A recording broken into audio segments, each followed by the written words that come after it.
man. Mupaak o dili mupaak? Kung sa may paakon, sir. Ako lang ang maglamig yung paak, sir, kaya magpinaakay. Mupaak. Aw, din mupaak eh. Ay, mupaak na para paakon, sir, kaya rin lang matagamtaman. Amay mo pa, sir. Okay. Kaya mabating yung kasakit na. Kasakit sa gipaak. Kana siguro mapaak kay magpinakay. Ako nang mupaak, sir. Oy. Kaya naman.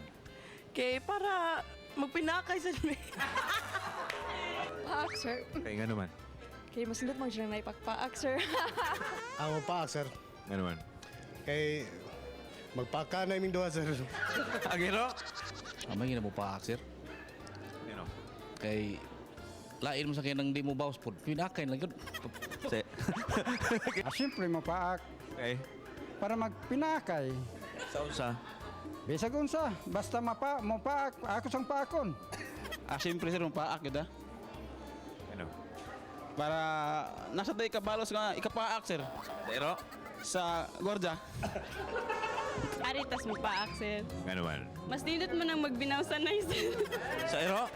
Sa gwardiya. Paak? Kay? Aron ni sa kapakan? Paak? Kaya naman. Nanang lamig sa paak. Sa ipaakon? Ang paako nun. Mas mayo na di mo paak, Kaya naman. mas mayo ng way agi. Katawa. Man!